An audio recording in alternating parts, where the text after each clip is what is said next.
this YouTube channel. Selamat pagi teman-teman. Selamat pagi Bapak Igusti Agung Musa Budi Dharma, Dokter of Philosophy. Bagaimana Pak kabarnya hari ini? Selamat pagi Bu, terima kasih sudah diundang. Iya, sama-sama. Bagaimana Pak kabarnya hari ini? Kabarnya baik Bu, mudah-mudahan Ibu dan Bapak Ibu sekalian dalam kondisi yang baik ya. Amin.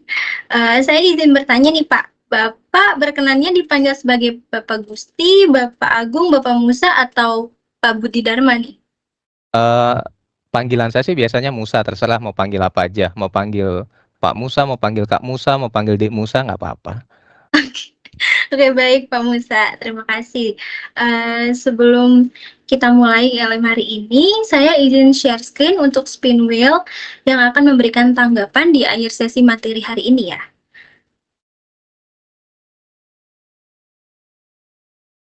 Apakah layarnya sudah terlihat, Kak Iden?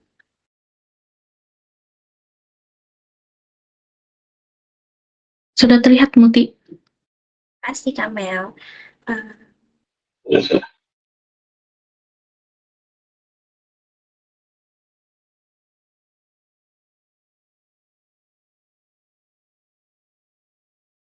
Untuk penanggap pertama ada Pak Jati Prasetyo.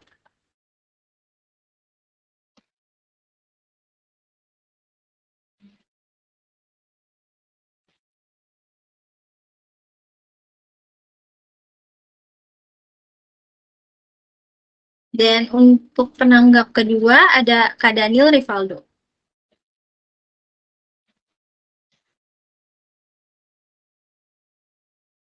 Halo, selamat pagi teman-teman. Selamat datang di ILM hari ini. Perkenalkan saya Mutia yang akan menjadi host pada ILM kali ini.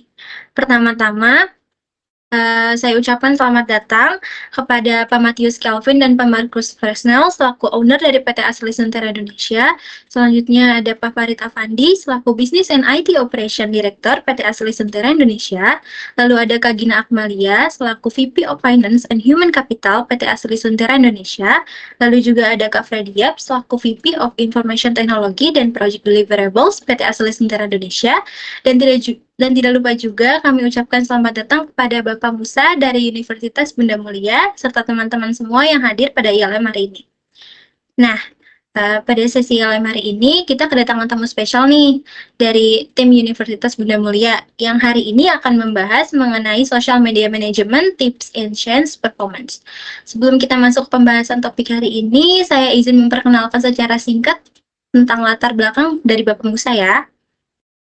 Jadi Bapak Musa menyelesaikan pendidikan S1 Ekonomi di Universitas Kelabat, kemudian melanjutkan pendidikan S2 Accounting and Finance di The University of Adelaide, kemudian melanjutkan pendidikan S3 Business and Management di Southern Taiwan University of Science and Technology.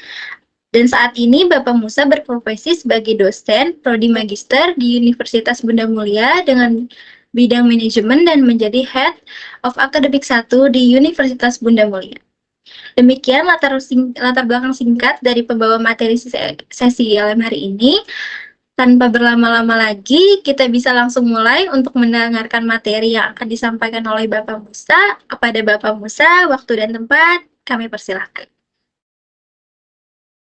Baik, selamat pagi Bapak dan Ibu. Terlebih lagi ke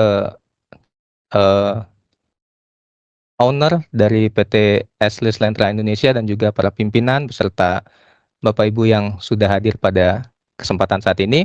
Pertama-tama saya berterima kasih sekali karena sudah diberikan waktu untuk kita bisa berdiskusi bersama-sama. Kita akan sama-sama belajar. Jadi di sini saya tidak bermaksud untuk menggurui Bapak Ibu sekalian, tetapi kita akan mencoba untuk berdiskusi dan mudah-mudahan apa yang kita akan diskusikan pada pagi ini akan memberikan manfaat bagi kita semua. Mohon izin Bapak dan Ibu, saya ingin share sedikit materi yang saya akan bawakan pada pagi ini. Apakah sudah terlihat Bapak Ibu? Sudah, Pak.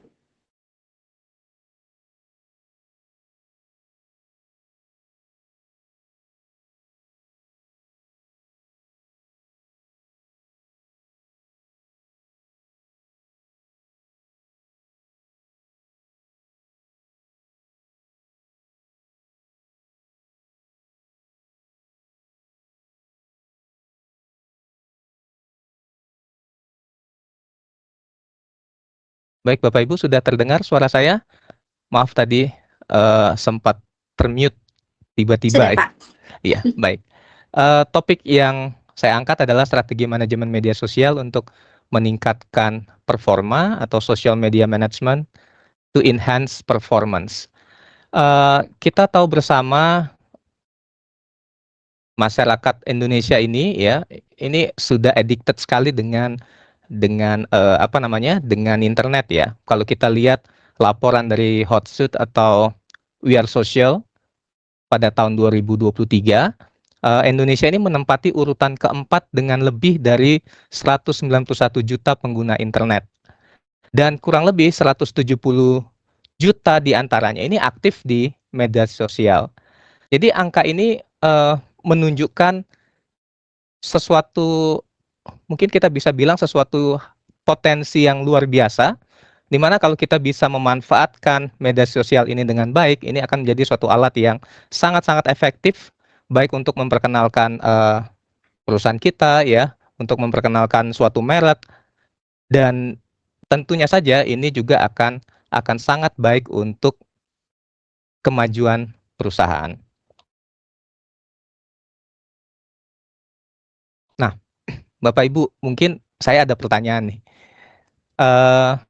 Kalau saya termasuk salah seorang yang terlambat menggunakan sosial media. Kenapa?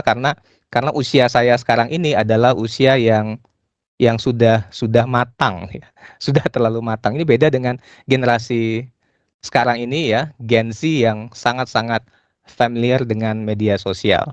Kalau misalnya ditanyakan media sosial yang terbaik untuk bisnis, apalagi kalau saya lihat background dari PT Eslis Lentra Indonesia ini adalah bisnis consultant ya. Kira-kira media sosial terbaik untuk bisnis, jenis bisnis ini media sosial apa? Mungkin ada Bapak dan Ibu yang bisa bantu ya. Saya yakin Bapak dan Ibu juga sudah sangat-sangat familiar dengan media sosial ini.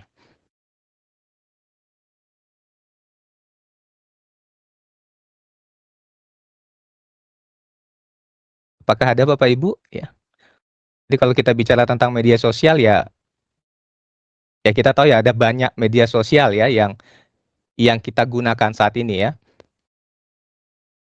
Apakah ada Bapak dan Ibu yang ingin membantu saya? Ya. Kira-kira media sosial atau mungkin media sosial apa yang Bapak dan Ibu sering gunakan saat ini? Baik secara pribadi atau mungkin perusahaan saat ini menggunakan media sosial apa?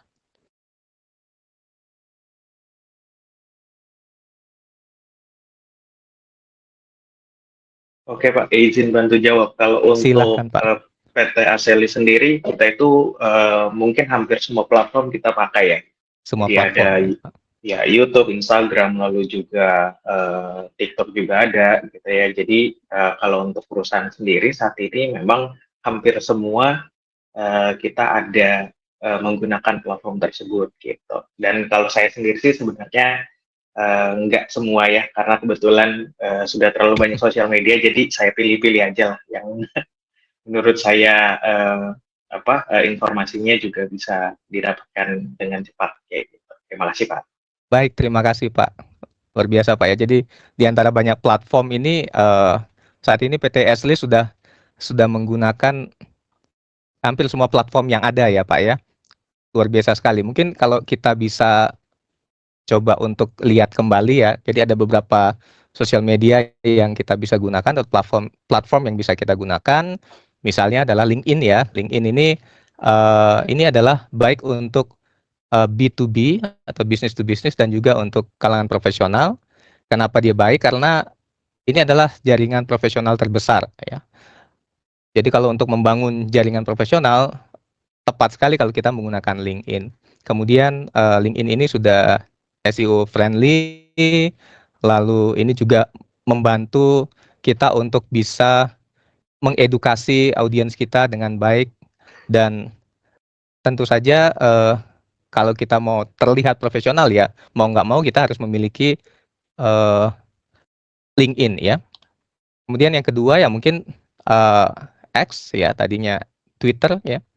Jadi kalau kita ingin misalnya promo tentang leadership dan yang lain-lain ya, sesuatu yang yang ingin informasi yang disebarkan dengan cepat ya kita menggunakan X ya, karena X ini sangat-sangat cepat ya, sangat-sangat dinamis ya.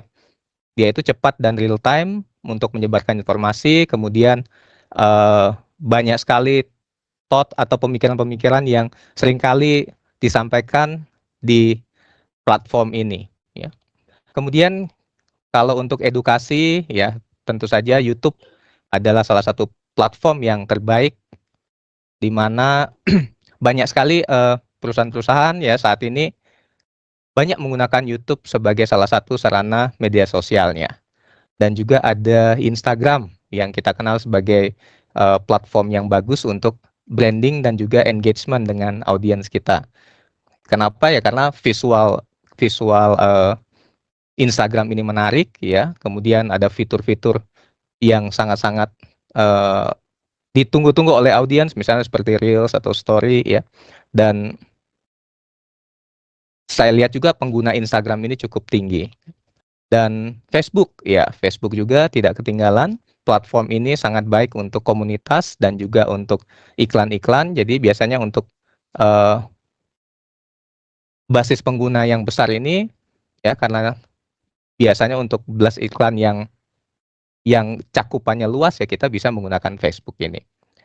Jadi platform-platform ini tersedia ya, termasuk juga TikTok ya.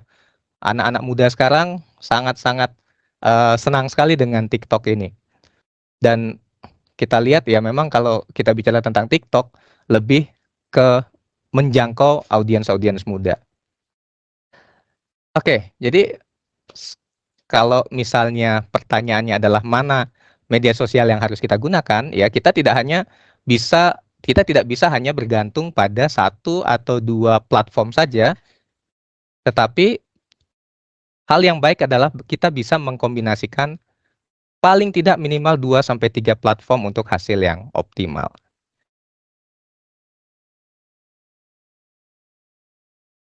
Oke, baik Bapak Ibu. Nah,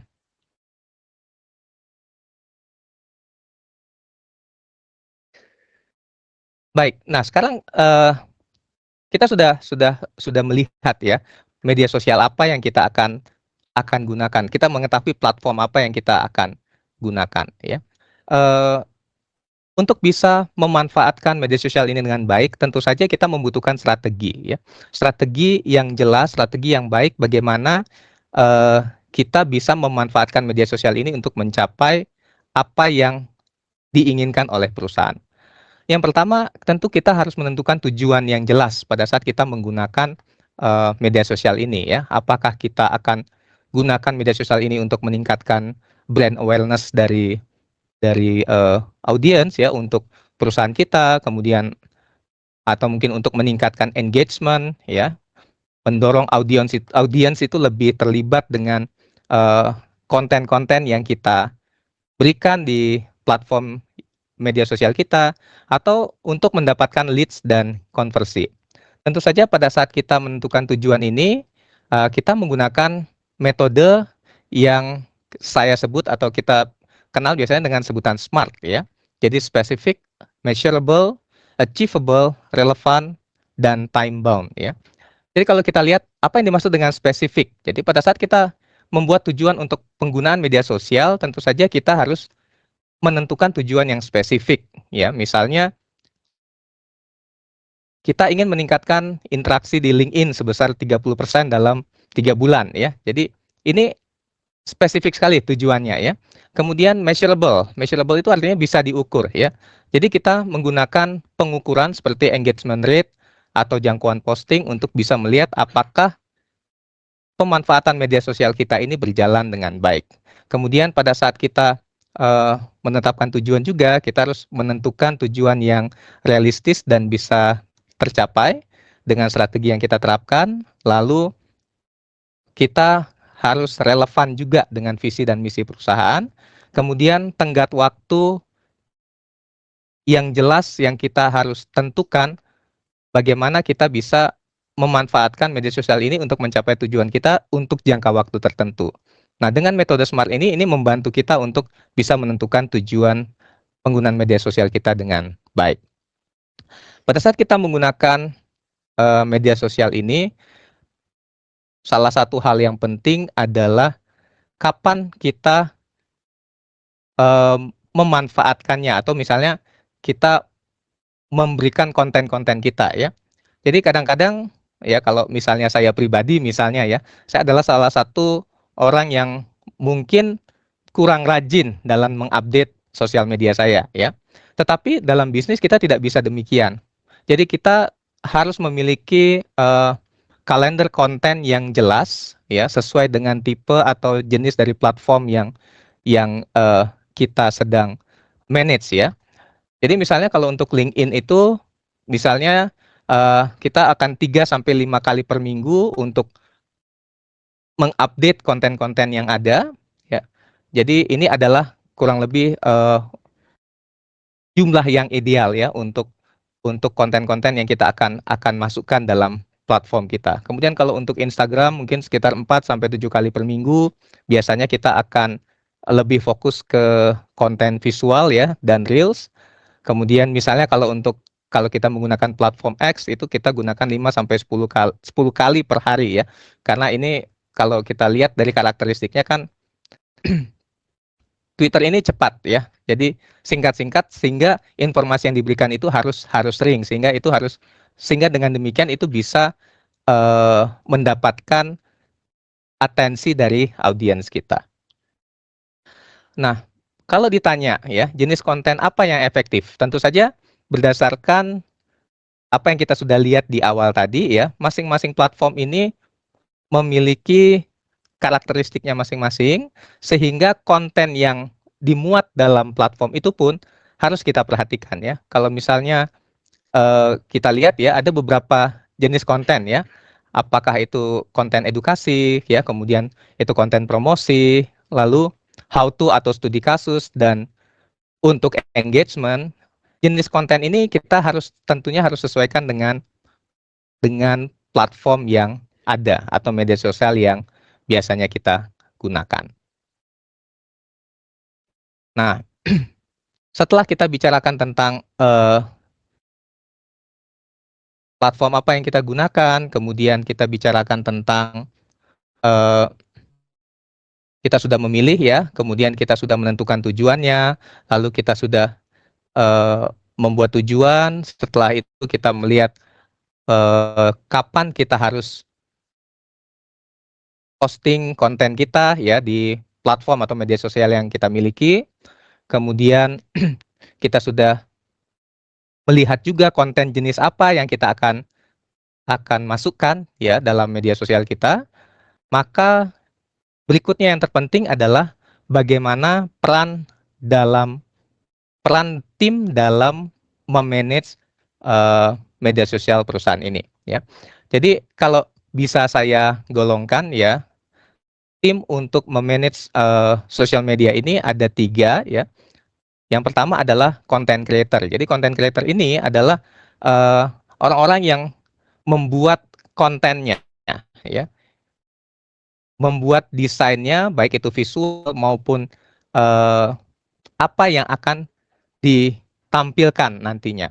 Nah, content creator ini umumnya adalah orang-orang yang memiliki ide-ide yang kreatif ya, yang bisa dengan cepat mengikuti dan melihat bagaimana kebutuhan yang dibutuhkan oleh audiens, kemudian menselaraskan juga dengan tujuan dari perusahaan.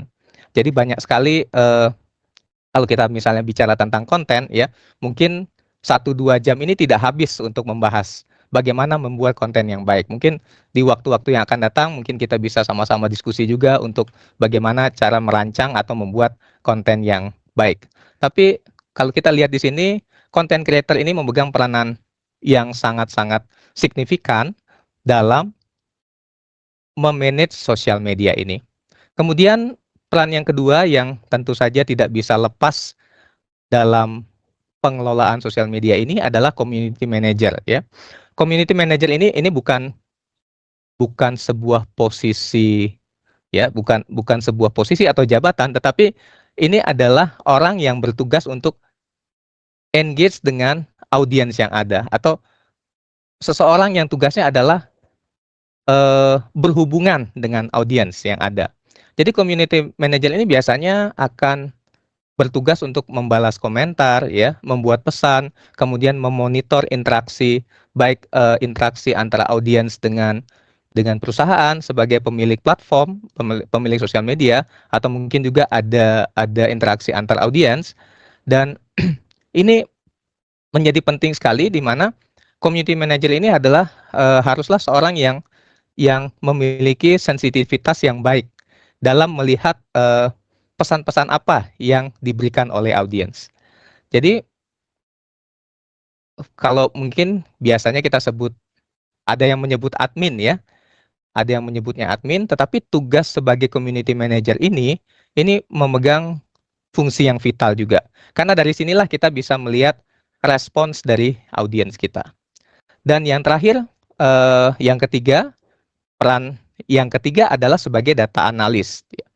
Jadi yang menjadi data analis ini biasanya akan menganalisis kinerja dari konten yang kita berikan, kemudian melihat engagement antara konten yang kita berikan juga dengan respons dari audiens kita, ya, dan strategi perbaikan apa yang nantinya kita akan ambil untuk membuat managing social media ini akan menjadi lebih baik lagi.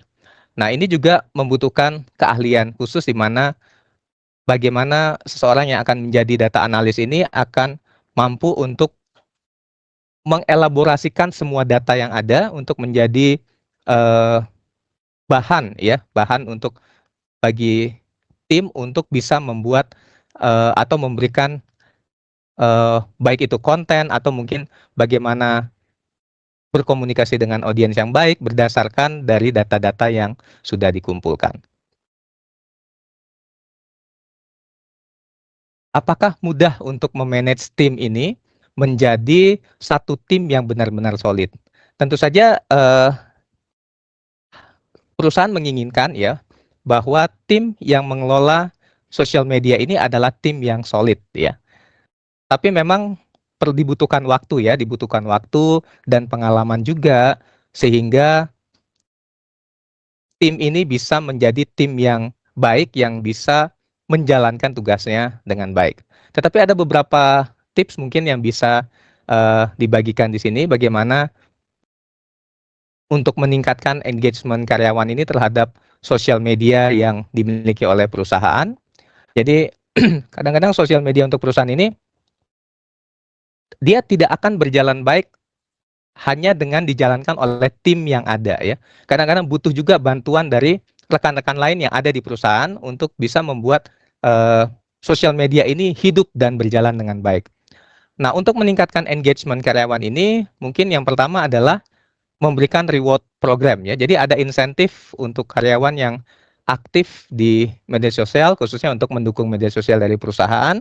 Kemudian juga mungkin ada pelatihan-pelatihan media sosial, ya, ada workshop, ada seminar tentang best practices yang biasanya wajib diketahui, ya, oleh baik pengelola media sosial, ya. Kira-kira apa saja sih tips dan trik atau mungkin strategi-strategi yang baik dalam pengelolaan platform media sosial. Kemudian untuk membuat konten yang kolaboratif, kita tahu mungkin tim yang mengelola sosial media ini mungkin tidak banyak atau bukan sebuah tim yang besar. Tetapi dalam pembuatan konten, alangkah baiknya pembuatan konten itu bisa mengundang semua karyawan yang ada, ya. Tentu saja saya yakin dan percaya teman-teman yang ada di PT Eslis Lentra Indonesia ini adalah orang-orang yang kreatif yang punya banyak ide. Dan kalau kita sama-sama memanfaatkan ide-ide tersebut, maka kita tidak akan sampai kehabisan konten, ya. Kadang-kadang kan salah satu hal yang sulit dalam pengelolaan sosial media itu adalah konten apa nih yang kita akan berikan selanjutnya, ya. Jadi dengan adanya melibatkan karyawan-karyawan atau semua pihak yang ada di perusahaan, ini akan membantu untuk membuat sebuah konten yang lebih menarik lagi. Kemudian budaya sharing ya, dorong karyawan untuk sama-sama berbagi dan memberikan pengalaman mereka. Masing-masing saya rasa memiliki pengalaman-pengalaman yang mungkin bisa di-share, dan tentu saja itu menjadi hal yang baik bukan hanya bagi pribadi pada saat mereka berhubungan dengan sosial media mereka, tetapi juga pada saat kita berusaha untuk bersama-sama untuk memajukan sosial media yang dimiliki oleh perusahaan. Oke, baik. Nah, salah satu hal penting yang kita inginkan pada saat kita menggunakan sosial media ini adalah bagaimana kita bisa meningkatkan kesadaran dari audiens kita tentang brand perusahaan. Ya. Jadi kita ingin meningkatkan kesadaran branding dari audiens kita terhadap brand dari perusahaan kita. Ada beberapa tips yang mungkin kita bisa gunakan di sini untuk meningkatkan kesadaran branding. Yang pertama, tentu saja kalau kita bicara tentang brand perusahaan, maka kita harus bisa menunjukkan identitas perusahaan kita. Jadi kalau misalnya audiens itu melihat misalnya melihat salah satu bentuk mungkin warna atau logo ya, itu mereka langsung bisa mengasosiasikannya ke perusahaan kita. Contohnya mungkin kita nggak usah jauh-jauh ya, mungkin salah satu contoh yang mungkin paling mudah adalah kalau kita melihat warna orange ya, kemudian ditanya kira-kira perusahaan apa yang kalian tahu yang menggunakan warna ini? Ya, mungkin Bapak Ibu akan spontan menjawab Shopee misalnya ya. Jadi kalau kita lihat kan biasanya ada yang sebut toko orange, toko hijau, dan lain-lain ya. Dari situ ya kita tahu, kalau kita bicara tentang toko orange ya kita bicara tentang Shopee, kalau kita bicara tentang toko hijau misalnya itu bicara tentang Tokopedia ya. Dan identitas ini harus identitas yang kita bisa pertahankan dengan baik. Jadi kita konsisten dari waktu ke waktu, kita tetap dengan kekhasan yang kita miliki tersebut, baik dari sisi warna, kemudian fontnya, ya, dan tone of voice yang digunakan pada setiap konten, itu akan membantu menanamkan kesadaran brand bagi para audiens kita, ya, sehingga pada saat itu sudah tertanam dengan baik di alam bawah sadar mereka, mereka bisa betul-betul merek kita ini ya, merek perusahaan akan betul-betul bisa tertanam di benak mereka. Kemudian untuk meningkatkan kesadaran branding juga yang kedua adalah kita mengoptimalkan SEO ya, atau search engine optimization ya, untuk sosial media kita. Jadi kita harus bisa menggunakan kata-kata kunci dan hashtag yang relevan ya, sehingga ini membantu untuk meningkatkan visibilitas dari media sosial kita. Jadi pada saat mengetikkan kata kunci tertentu ya atau hashtag tertentu, maka yang muncul adalah perusahaan kita ya. Kemudian cara lainnya adalah dengan melakukan iklan berbayar atau memanfaatkan influencer. Jadi tentu saja ini ada beberapa sosial media yang efektif ya untuk kita menggunakan cara ini.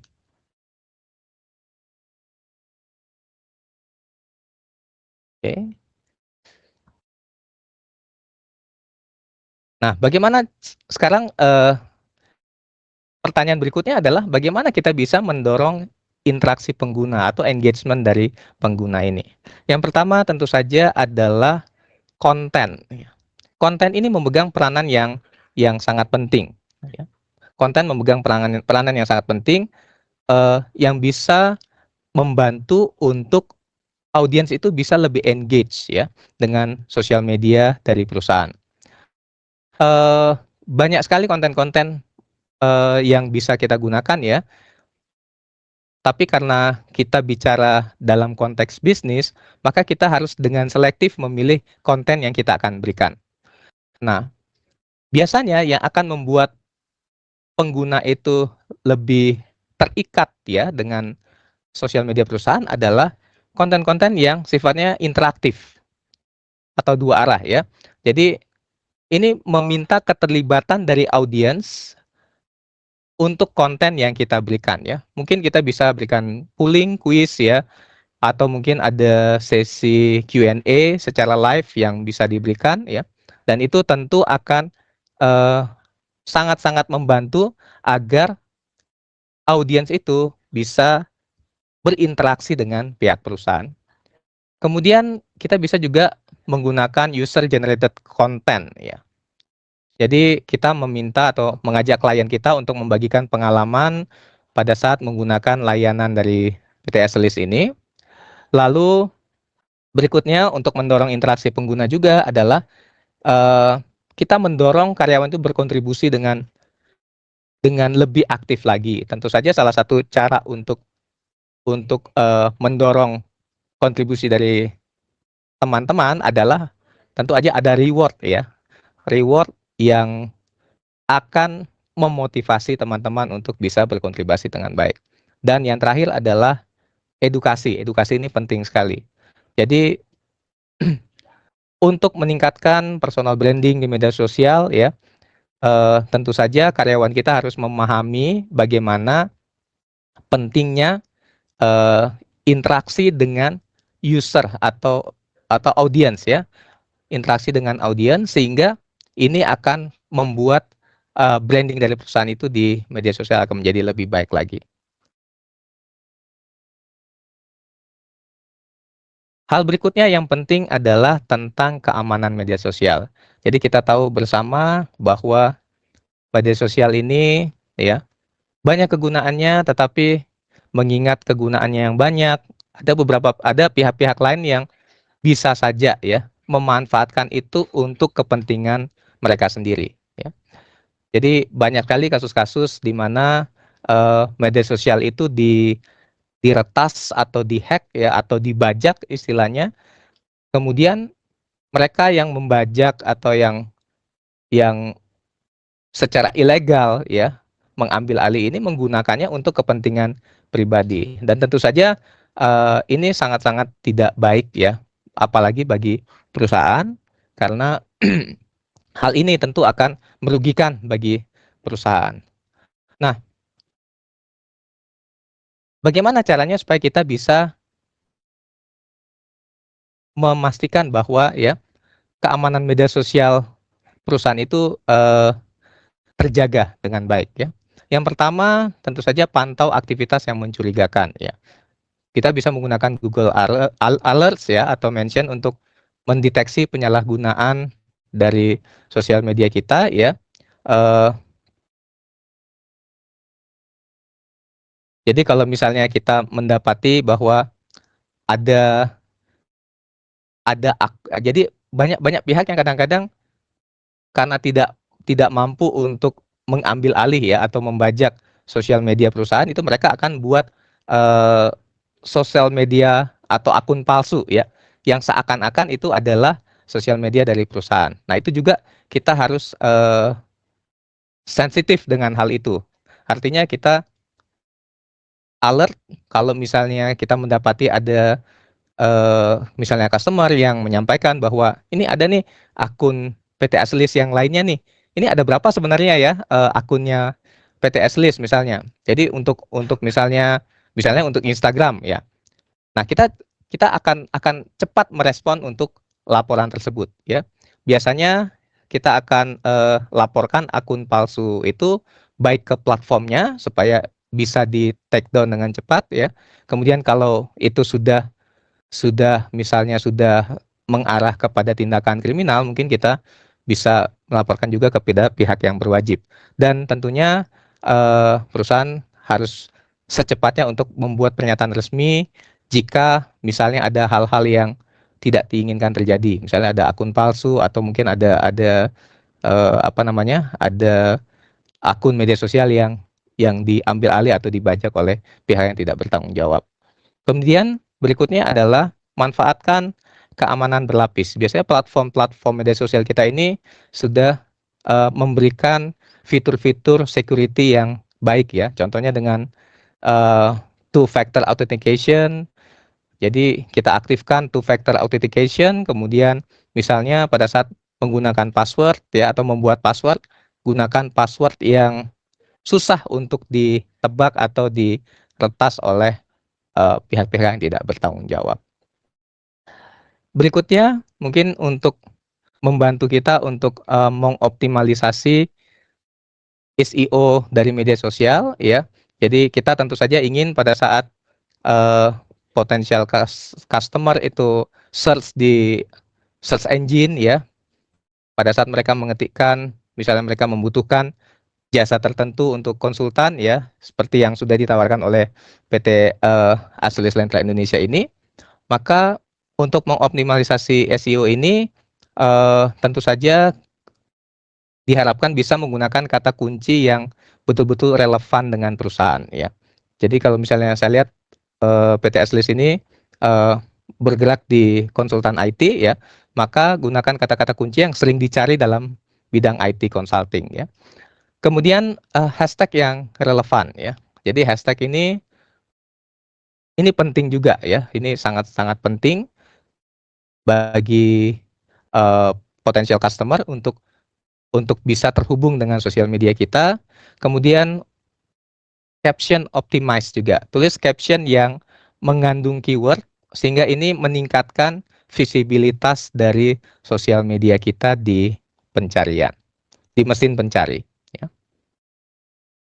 Nah, berikutnya tadi kita sudah sempat menyinggung tentang iklan berbayar ya. Tentu saja untuk boosting supaya media sosial kita atau perusahaan ini bisa lebih cepat dikenal oleh audiens ya, salah satunya adalah kita menggunakan iklan berbayar ya. Kita bisa menggunakan Facebook Ads atau LinkedIn Ads, atau mungkin kita mengundang influencer marketing untuk berkolaborasi ya dengan tim kita untuk memperkenalkan perusahaan, dan tentu saja ini bisa boost kredibilitas dari perusahaan ya. Tapi kita perlu mempertimbangkan dengan baik iklan apa yang kita akan berikan nantinya, kemudian platform apa yang kita akan gunakan untuk iklan yang akan kita sampaikan ini. Nah, setelah kita menjalankan beberapa strategi yang sudah kita lihat tadi ya, tentu saja kita harus melihat bagaimana performa dari media sosial kita ya, atau media sosial perusahaan. Jadi kita melakukan analisa terhadap performa media sosialnya, baik untuk engagement rate-nya, kemudian follower growth, apakah ada penambahan follower misalnya ya, dan juga conversion rate-nya. Mungkin ini salah satu tugas dari tim data analis ya, yang mengumpulkan hal ini untuk bisa dilakukan analisanya, sehingga kalau misalnya ini dilakukan secara reguler dan kontinu, ini tentu akan membawa atau membantu tim untuk bisa menganalisa kinerja performa media sosial ini. Dan berikutnya adalah kita memanfaatkan manajemen sosial media yang ada ya. Misalnya seperti Hotsuite ya. Hotsuite ini sudah banyak digunakan ya. Banyak perusahaan-perusahaan besar dan juga beberapa UMKM dan juga startup yang menggunakan hal ini, dan alangkah baiknya jika rekan-rekan yang ada di PT Azelis ini juga, atau mungkin saat ini juga sudah menggunakan tools manajemen media sosial ini. Jadi mungkin saya bisa summary-kan ya apa yang kita diskusikan pada pagi ini. Yang pertama adalah dalam melakukan manajemen sosial media perusahaan yang baik, salah satu kunci utama adalah pentingnya kontribusi aktif dari personel yang ada dalam perusahaan. Jadi pentingnya motivasi bagi staf yang ada di PT Azelis Lentra Indonesia ini untuk sama-sama aktif mendukung media sosial perusahaan itu sangat-sangat dibutuhkan. Kemudian untuk media sosial ini adalah salah satu sarana yang baik sekali untuk memperkuat brand perusahaan ya. Jadi untuk brand yang kuat, tentu saja kita menggunakan sosial media. Ini akan meningkatkan citra dari PT Azelis Lentra Indonesia sebagai salah satu IT konsultan ya terbaik di Indonesia. Kemudian yang berikutnya adalah media sosial kita, kemudian perusahaan itu tidak ada apa-apanya kalau misalnya kita tidak memiliki interaksi yang baik dengan audiens. Jadi peningkatan engagement dan juga bagaimana kita bisa menyediakan konten-konten yang interaktif itu sangat-sangat dibutuhkan di sini. Dan yang keempat, yang tidak kalah pentingnya adalah bagaimana kita bisa menjaga keamanan dari sosial media kita. Jadi kita ingin mencegah jangan sampai terjadi hal-hal yang tidak diinginkan sehingga itu akan merugikan perusahaan nantinya. Mungkin kurang lebih demikian yang saya bisa sampaikan pada pagi ini, dan ya mungkin kita akan lebih banyak saling bertukar pikiran ya. Tentu saja kita akan sharing sama-sama di sesi Q&A nanti. Terima kasih, saya kembalikan kepada moderator.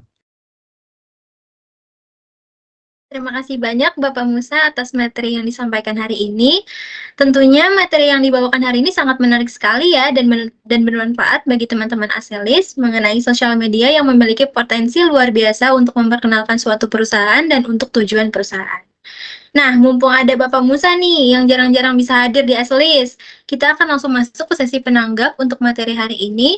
Mungkin dari yang pertama, dari Kak Daniel Rivaldo, silahkan atas pertanyaan atau tanggapannya.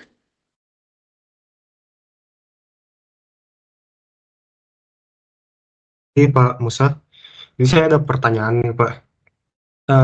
Sekarang tuh saya sering lihat banyak sosial media milik perusahaan atau bisnis tuh banyak yang bikin konten tuh yang penting tren gitu Pak. Jadi mereka tidak bikin konten yang membahas atau ada relevansinya dengan bisnis yang mereka punya. Jadi kalau saya lihat-lihat sih tujuan akun-akun bisnis ini bukan untuk menjelaskan bisnis mereka, tapi untuk dapat engagement dan view sebanyak-banyaknya Pak. Jadi kalau menurut Bapak, strategi seperti ini itu yang tujuannya itu untuk get review banyak-banyak dengan mungkin tujuannya untuk agar audiens mereka ingat atau cari secara mandiri itu apakah merupakan strategi yang baik Pak? Atau lebih baik untuk akun bisnis itu membuat konten yang lebih terfokus kepada bisnis mereka sehingga walaupun view-nya sedikit, orang-orang yang nonton konten itu nanti akan lebih paham sih dengan bisnis dari akun bisnis tersebut dan kemungkinan konten yang dibuat untuk mencapai audiens spesifik yang mungkin bisa jadi pelanggan bisnis tersebut tuh lebih tinggi Pak. Begitu pertanyaan saya Pak. Baik, terima kasih Pak Daniel. Bagaimana Bu Mutia ya Bu? Ini apakah saya langsung jawab atau Iya, boleh mungkin langsung jawab Pak Musa. Oke, baik. Luar biasa Pak, pertanyaannya sangat-sangat aplikatif Pak ya.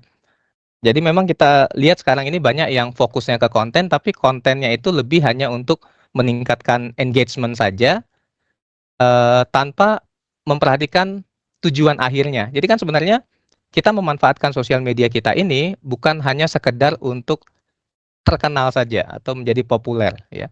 Lebih dari itu adalah tujuan akhirnya adalah bagaimana audiens kita ini bisa memanfaatkan jasa-jasa atau mungkin produk yang dihasilkan oleh PT S-List. Kurang lebih bukan demikian ya Pak ya, tujuan akhir kita Pak ya. Jadi kalau memang tujuan akhir kita adalah bagaimana audiens ini bisa memanfaatkan apa yang ditawarkan oleh PT Aslis Lentra Indonesia ini, tentu saja konten yang kita berikan adalah yang pertama adalah konten yang betul-betul membantu mereka untuk memahami ini nih yang ditawarkan oleh PT Aslis ya. Mungkin ada beberapa konten ringan yang dibuat untuk meningkatkan engagement, tetapi ada konten-konten terkait yang tentu saja itu akan mendorong mereka untuk menggunakan jasa-jasa yang diberikan oleh perusahaan. Mungkin kurang lebih demikian Pak Daniel. Oke, baik Pak. Berarti kalau misalnya kebanyakan bikin konten yang cuma interview dan tidak relevan dengan bisnis itu malah bisa jadi buruk ya Pak, atau dapat merusak branding akun bisnis tersebut gitu Pak. Betul Pak, karena kita lihat masyarakat kita ini sangat selektif pemilih, dan netizen Indonesia ini kan salah satu netizen yang luar biasa uniknya Pak. Ya.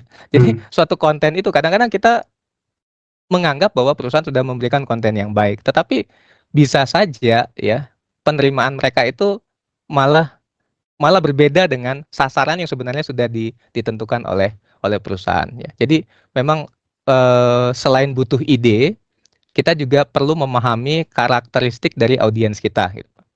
Sehingga konten yang kita buat itu tentu saja bisa sesuai dan bisa betul-betul kena ke sasarannya. Oke, baik. Thank you Pak Musa atas jawabannya. Terima kasih Pak Daniel. Atau mungkin ada teman-teman yang pingin share juga, silahkan. Ini kita pingin dengar juga nih, karena kita ini di forum ini saya sangat senang sekali kalau misalnya bisa mendengar pengalaman-pengalaman dari dunia industri. Kadang-kadang kan kita sebagai akademisi kan agak terbatas ya. Tetapi teman-teman yang di industri ini yang luar biasa, betul-betul praktikalnya itu kita bisa pelajari, kita bisa dapat sama-sama. Baik, terima kasih Kak Daniel Rivaldo untuk tanggapannya. Dari teman-teman yang lain, apakah ada yang ingin bertanya lagi? Bisa dengan raise hand ataupun bertanya di kolom chat ya. Silahkan bagi teman-teman yang ingin bertanya. Mungkin sebelum ada rekan yang akan bertanya berikutnya, mohon untuk dapat mengisi daftar hadir dan juga feedback ya. Jadi minta tolong rekan-rekan dari UBM untuk bisa menampilkan untuk daftar hadir dan juga feedbacknya. Terima kasih. Halo, selamat pagi. Kebetulan saya minjem dulu nih akunnya Satya karena mic saya mati. Oke, perkenalkan nama saya Elsa. Saya adalah sosial media spesialis di Aselis Lentera Indonesia. Saya ingin memberikan tanggapan ya. Untuk Aselis sendiri ini kami menggunakan beberapa platform sosial media nih Pak. Ada LinkedIn, Instagram, TikTok, dan YouTube kebetulan gitu. Dan kalau yang belum follow dan subscribe, bisa jangan lupa ya untuk follow TikTok-nya namanya Aselis Media, YouTube Aselis Lentera Indonesia, sama Aselis Media juga, dan ada Instagram, itu kita punya 3 Pak. Ada Aselis Lentera Indonesia, Adaptis Consulting, dan Aselis Edukasi Indonesia. Untuk teman-teman Aselista jangan lupa follow ya. Dan untuk platform ini dikelola kami secara organik Pak, gitu, tanpa belum bekerja sama dengan influencer atau belum menggunakan iklan. Jadi benar-benar kami itu secara organik, dan selain untuk membuat brand awareness di sosial media ini, kita juga manfaatkan untuk sarana pembelajaran bagi anak-anak intern di sosial media spesialis di Aselis gitu. Jadi mereka itu belajar bagaimana membuat template sosial media, terus bagaimana menentukan layoutingnya, terus warna yang cocok untuk akun masing-masing akun, terus fontnya dan segala macam isinya juga itu mereka belajar gitu. Dan bagaimana juga mereka belajar copywriting gitu dengan keyword yang sesuai dengan topik atau sesuai dengan brand yang ingin diposting gitu. Dan terus untuk di sosial media kami juga menggunakan konten pilar. Tadi Bapak sudah menyebutkan juga, itu ada edukasi, informasi, entertainment, dan kalau di entertainment ini kita biasanya tuh menampilkan kuis, game, atau Q&A mengenai brand gitu. Dan ada juga kita punya podcast ini untuk menarik penonton yang memberikan inspirasi dan informasi juga. Terus ini adalah bintang tamunya, kita berkolaborasi dengan karya dari teman-teman Aselista gitu. Dan karena sosial media kami ini juga dikelola anak muda, kami membuatkan konten bernama Live at Aselis. Itu kegiatan fun di Aselis dengan talent-talent juga dari Aselis sendiri gitu. Dan untuk konten yang menarik dan up to date kita juga bagikan di TikTok dan YouTube Shorts. Biasanya kita di sana kita juga bagikan itu ada serial yaitu Berita Sedang Viral, terus ada fandom, fakta random, dan juga splash tentang olahraga, seputar olahraga gitu. Dan kami juga mau sosial media ini kan memberikan awareness juga buat Aselista ya, Makanya dengan berkolaborasi dengan teman-teman Aselista untuk sharing inspiratif di podcast Lenteraku yang tadi, dan juga membuat konten fun yang melalui live at Aselis itu. Jadi kita meningkatkan engagement untuk menarik dari karyawan juga gitu ya. Jadi kita nggak asal untuk memposting gitu, tapi kita juga ingin berkolaborasi dan meningkatkan engagement dari karyawannya juga gitu ke sosial media kami. Seperti itu aja sih Pak Musa, sekilas tentang sosial media di Aselis Lentera Indonesia. Dan jangan lupa untuk teman-teman Asialista ya, kalau belum follow dan subscribe akun sosial media, jangan lupa di follow. Seperti itu. Thank you. Jangan lupa ya teman-teman, subscribe itu gratis gitu ya. Oke, baik. Kalau sudah tidak ada yang ingin ditambahkan lagi, kira-kira seperti itu teman-teman jawaban dari Pak Musa dan sharingnya. Terima kasih banyak Bapak Musa karena sudah membawakan topik yang sangat menarik nih pada hari ini. Semoga apa yang disampaikan oleh Bapak Musa bisa bermanfaat untuk kita semua ya teman-teman. Oke, sebelum kita menyudahi sesi malam hari ini, teman-teman semua boleh on cam terlebih dahulu ya, untuk kita bisa berfoto bersama sebagai dokumentasi hari ini. Nanti dibantu sama tim Korkom ya. Kalau sudah ready dan tim Korkom bisa dibantu untuk jempol. Boleh on cam? Ya teman-teman semua silahkan. Dewi kan dia mungkin enggak.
Ya, aku bantu aba-aba ya. 1, 2, 3, cheese. Oke, slide kedua. 1, 2, 3, cheese. 3, 1, 2, 3, cheese. Terakhir, 1, 2, 3.